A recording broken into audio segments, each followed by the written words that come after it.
legal under the circumstances, the offer becomes terminated. Okay? The offer becomes terminated. Acceptance is the assent to an offer resulting in a contract. Acceptance generally is the unequivocal agreement. I will. Okay? Not the conditional I will but, or I will under the conditions of. Acceptance is the unequivocal, without condition, yes. Okay? Think about yourselves in a couple of years, you've already gone through this, on one knee, saying, will you marry me? And the person is saying, you know, maybe under these circumstances, no, you're waiting for a yes, right? The unequivocal acceptance of your offer, which means without condition, without limitation. Maybe next year, or maybe when you graduate, or if you got a great job. Okay? That's not an acceptance. And the same thing happens in contracts. Okay, can be words, oral or written, or actions which clearly show acceptance. Silence, and here we have to be very careful. Because silence generally is not, let me say that again, silence generally is not, it is not an acceptance. However, keep in mind that we're looking for a meeting of the minds. So when the action suggests you're okay, let me give you an example. Mechanic says, I'll repair your car, your brakes, for $100. You throw them the keys, you say nothing. Have you accepted? Yes. Silence there, plus your actions, suggest an acceptance.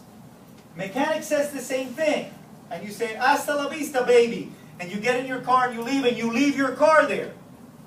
That silence, under the circumstances, may be construed to be an acceptance.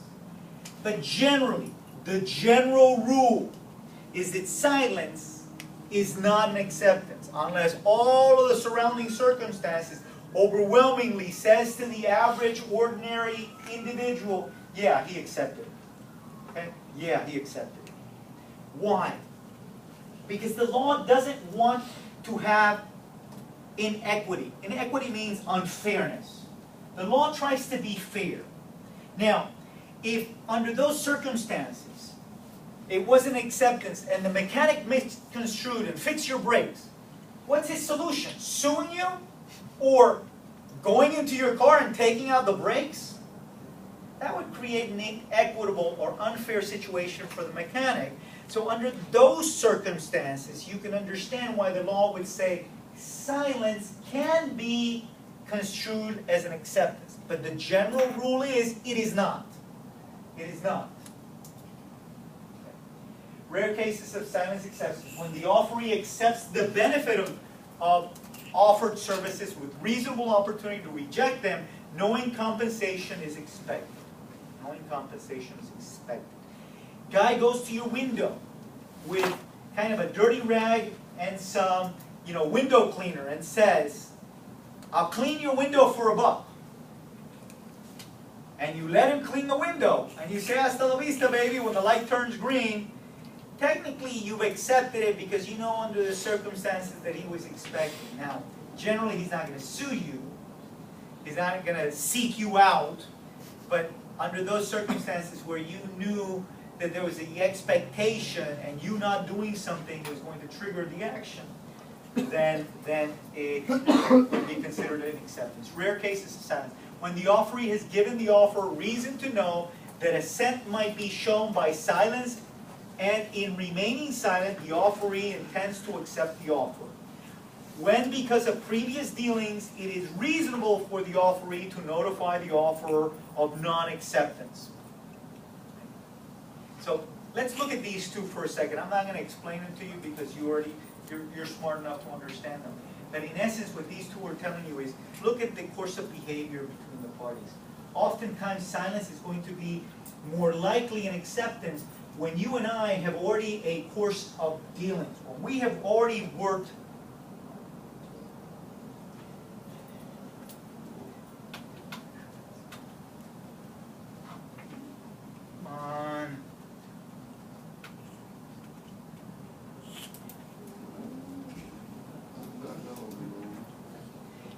turn it off now and again? It's going to take you a couple of seconds to turn it back on. While we're doing that and we're waiting, silence is likely when you and I have a history together. When you and I have been in business for a while, and we have established that you do, I send you this and you do it, and I don't have to tell you to do it, because you'll do it unless I call you, then that sort of behavior is going to create a contractual relationship. Now, this is important for you to think about, because I have seen this as an argument. Okay? Two companies do business this way all the time, and it is expected. I do this, you do that. But one side gets upset at the other one, and the other one fulfills what they've been doing for years, and then they call the other one and says, but you haven't paid us. I didn't send you a letter to say you do it. So we really don't have any contract because I didn't tell you to do it, you just went ahead and did it. The law in that court case, the court is going to say, yeah, the only problem is that you have established a behavior over and over and over that you didn't have to do that. And therefore, when they did it this time, you're bound by that course of behavior. Your silence under the circumstances was sufficient. Again, I'm giving you the exception to the rule. Here, we're using deductive reasoning. Deductive reasoning looks at all of the surrounding circumstances and answers the question, would the ordinary person out on the street think that there's an agreement? Okay?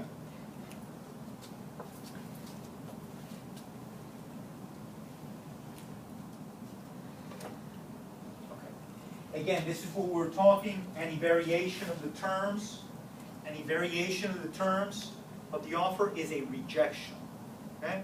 You don't have to use the words no, I reject, no way, Jose. You don't have to use those words. Now, if you want to reject it, use those. A mere inquiry about changing terms is not a rejection. Okay? Mere inquiry. Original offer can still be accepted if not already revoked. Depends on offer. No specific manner of acceptance is required. The next question is, what happens? Because we've been talking about, I offer, you're face-to-face, and you say I accept, and we've got a contract. But what happens if the offer isn't tendered that way? Let's say tomorrow is National Signing Day for most athletes who are going to play football next year. So tomorrow is the National Signing Day. And many athletes are going to have several different letters that they can either accept or reject. Those letters, within the text of those letters, there is a specific form that they can use to accept. Once they've accepted a letter, they can no longer say, no, I'm going to go to Georgia, I'm going to go to Alabama, I'm going to go to Michigan. Once they, in essence, what they're supposed to do is they're supposed to send a fax back to the college. The moment the college receives that fax, that student is now hooked. In order for that student to go to another university, they forego a year of eligibility if the original school doesn't let them out. So once it's been accepted, that's it. And oftentimes the offer will tell you the situation or the circumstances of how you can accept it. And these letters that are going to go out tomorrow, or they're already there today, the acceptance are going to go out tomorrow. The letter basically says, for you to accept, this is what you got to do. Once that's done, it's done. Okay? Both sides are now bound by this contract that we call a scholarship. Okay? So the letter itself, the offer itself, has the power to tell you how you can accept. But let's assume that it doesn't. You receive a letter, it's making an offer, you receive some information that is an offer, how do you accept it? The general rule is that your acceptance should mirror the same way that the offer was tendered. If I give you an offer verbally, I'm expecting you to verbally accept it. If I give you an offer by mail, I'm expecting you to send me a letter back. If it's by fax, a fax back. Okay? So generally, when in doubt, the appropriate method for accepting mirrors the method that the offer was given in. Okay? So if you had any doubt of how I can accept it, that's the way it's done. Now, when we begin to talk about the mailing rule, if I made you a verbal offer, and you decide that you're going to take the slower route and send me a letter, the mail rule may not apply when we talk about it. Give me a break. Come on. Break meaning, oh, it's that. Okay. Okay, let's talk about the mailbox. As I was telling you, when you receive an offer by mail, the question is, when do you accept it for the purposes of terminating the right to reject it?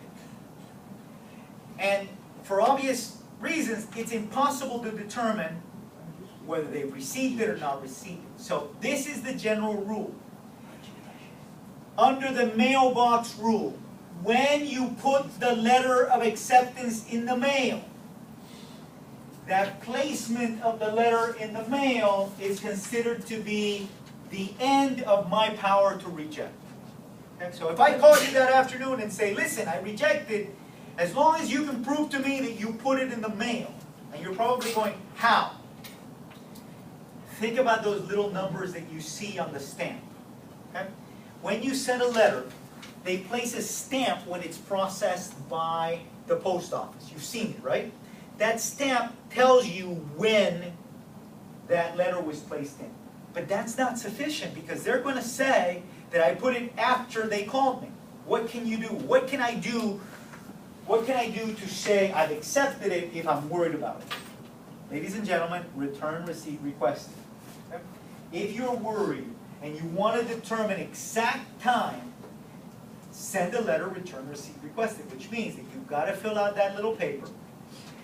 When you go to the post office, they record when you placed it, so that you come back and say, hey, wait a second, I placed it at this time in this place, I can prove it, this is my proof. Okay? So, in essence, you have a way of being able to prove that your letter was placed on that date, that time. Okay? All right. That was with regards to chapter 6.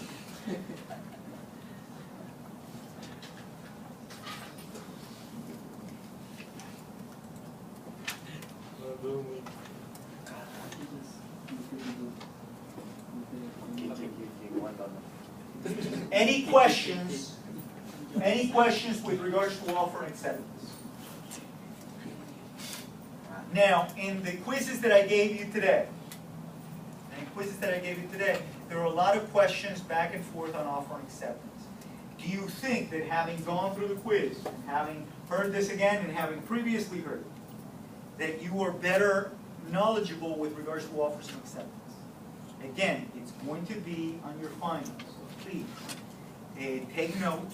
If you don't understand, ask me questions either now or after class. I know that sometimes asking a question delays everybody else and you feel bad about it. But if you don't understand it, ask. Defective agreements. Mistakes that invalidate a contract. Defective agreements generally look to see if that offer and acceptance was valid. Okay? So, if it's not valid, if that offer and acceptance is not valid, then the contract is not valid or can be invalidated. Yes?